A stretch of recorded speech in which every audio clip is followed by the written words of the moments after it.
So, what's up mga higala? Good day. Welcome back to my YouTube channel, Ngobs TV Mode to Vlog.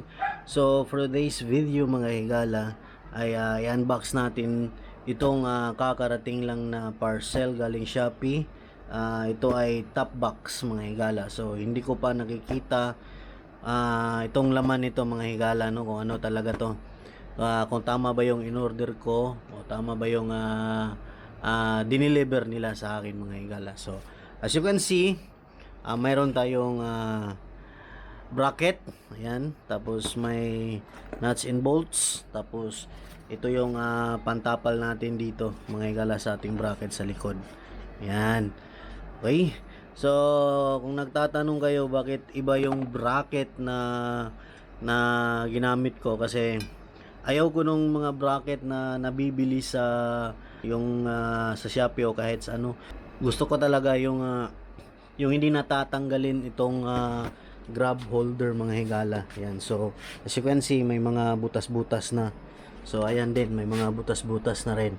So diyan natin ikakabit, ilagay natin to dito. Yan.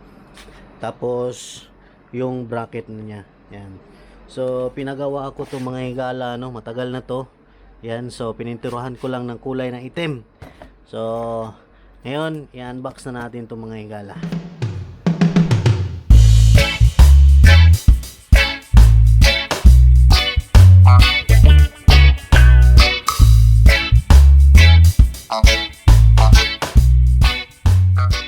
So ito na po siya mga higala, no. Yan, na top box. Yan.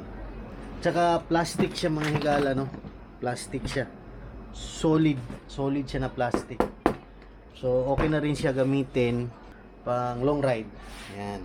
So ganda rin yung quality ng kanyang plastic. Matibay siya. Matibay. So tignan natin sa loob. So paano ba to? Hindi ko to alam. Yun. May pipindutin para dito sa ilalim. So kung first time ninyo na magbili nito, so ito, pipindutin nyo to. Yan. So kala nyo na lock siya, pero hindi. So ito pa yung pipindutin para umangat siya. Okay? Ayan o. So hindi na siya kaangat o. So kung pipindutin nyo to sa ilalim, so yun, ayos. Binili ko to na may kasamang lining niya sa loob, ano. Yan, kasamang lining. Yan, tsaka may free reflectorize na siya dito, sticker sa gilid niya. Tapos bracket. Ito po yung loob niya. Yan. So sana hindi siya mapasukan ng tubig, ano. Yan. So i-try natin kung mapapasukan ba siya ng tubig. Ilagay muna natin siya dun sa ating motor. Okay? So ilagay natin yung bracket natin. So ayan, nalagay na natin yung bracket natin. Yan. Ayos. So yung susunod natin ilalagay mga higala, itong base plate niya mga higala, no. Yan. Yan yung paglalagay natin. So meron pala siyang mga screw pala dito mga higala, no. Ayan. So para mabuksan natin to, kailangan pa natin ito tanggalin mga higala. Gamit tayo ng Phillips screw. So ayan. Ayan, nabuksan na natin. So lalapat na natin dito mga higala. Yan. So kailangan lang natin tansyahin nung gitna natin mga higala, no? So ang pinakagitna natin is ito. Yan. So isisentro na lang natin to dito sa may hiwa niya at saka itong screw na to. Sentro na lang natin. So ayan, okay na yan mga higala. Ganyang plaster na yan.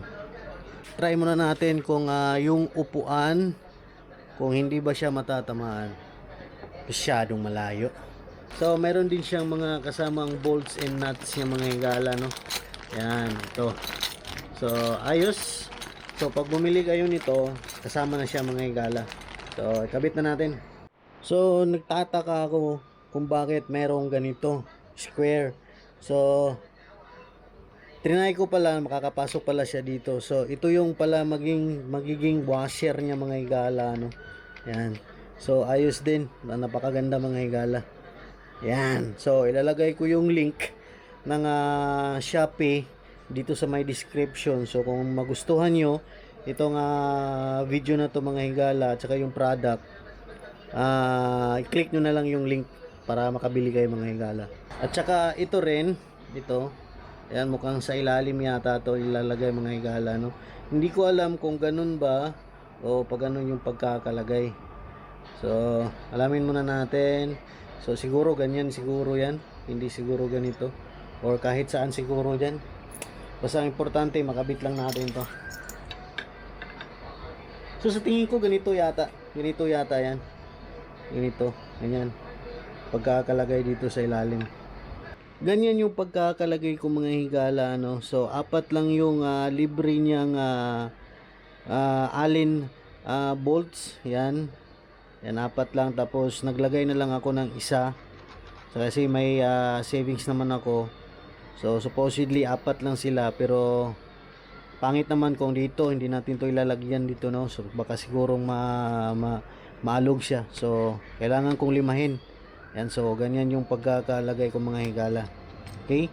So kasi itong bracket ko ay ano lang, pinabricate ko lang to, ano. So, ayan, ayos. Ito na yung gagawin natin, tapos ilalak na natin itong mga higala dito sa ilalim.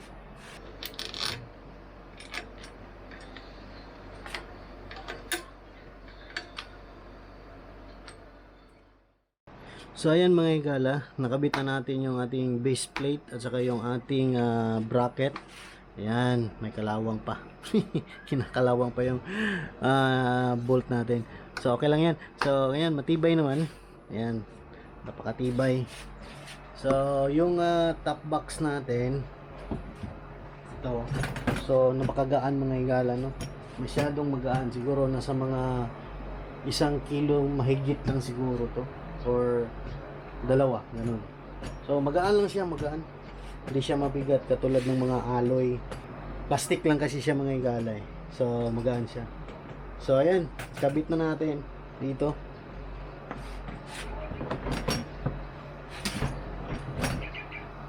So ayan. Ayos. Lagay na natin tong panglock niya sa loob.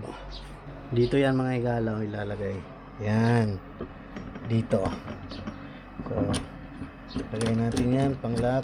So, safety yung ano natin dito. Yung ating mga gamit, saka yung top box natin. Kasi, nasa loob yung lock niya para matanggal, ano.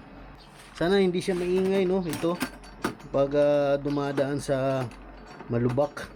Or dyan sa may simento, pag tumatakbo na yung motor. Sana hindi gumaganito. Maingay.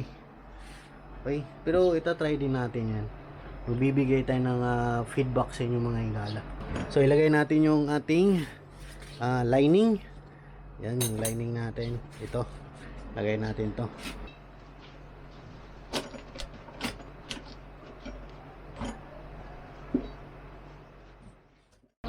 So tatanggalin natin yung pangtakip ng sticker niya, no, para may kabit na natin mga higala.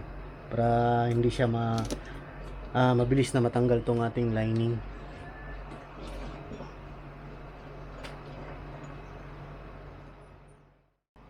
So ayun mga higala, nakabit na natin yung mga lining niya. Yan, so may pandikit po talaga siya mga higala, no. Yan, katulad yun, no? Para hindi siya maalog, para hindi siya natatanggal, at saka kumapit talaga siya mga higala, no? Tsaka nakagandahan sa lining kasi may mga package siya rito. So kung nagtatanong kayo kung kasya ba yung full face dito na ano, helmet, so i-try natin. So itong helmet ko na to is hindi naman talaga ano to, pang ano to, pang motocross. Yan. So hindi siya kasya mga higala, no. Yan. Hindi siya kasya sa ating top box kasi nga 36 liters lang yung binili ko.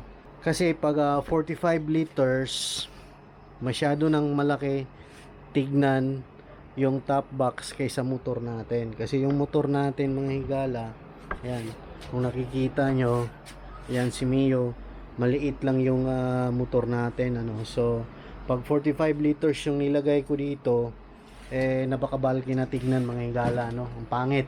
36 liters is okay na to, kasi na tong half face helmet or full face helmet siguro, hindi ko alam mga higala. Yan, so sure na ko yan, hindi na siya malog.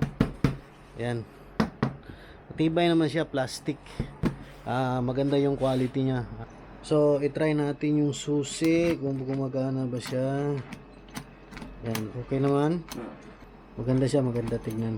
Ayos, magana naman yung susi niya. So ikakabit ko sana to dito, kaso nga lang ang problema, plastic. Mukhang hindi siya masyadong matibay. Madali lang siyang tupiin. I mean, mag-curve. Hindi siya matibay. So hindi ko na lang to ikakabit mga higala. Okay na to, yung ganito. Okay, kung sakaling magbago na naman yung isip ko, so ikakabit ko yan dito. So ayan mga higala, i-try natin kung mababasa ba siya talaga sa loob.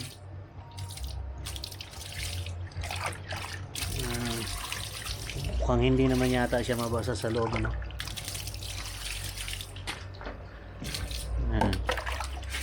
Try natin yan, ganyan. Okay, so tignan natin kung nabasa-basa o hindi. Lipat natin dito sa malilim. Yan.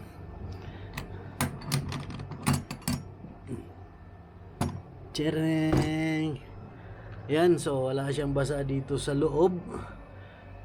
Dito sa gilid, yan, meron yan, oh.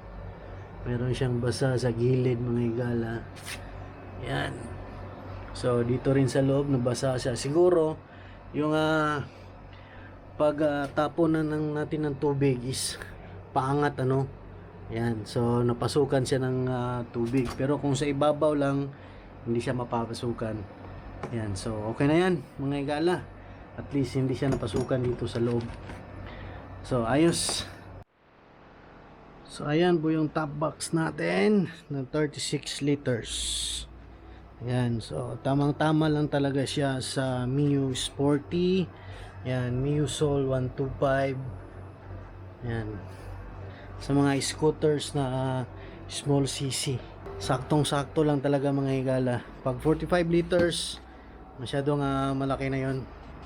Pero nasa sa inyo pa rin yan mga higala kung gusto nyo 45 or 36. So hanggang dito na lang yung vlog ko mga higala. So sana nagustuhan nyo po itong aking munting vlog para sa ating top box. So thank you and have a nice day mga higala. God bless us all.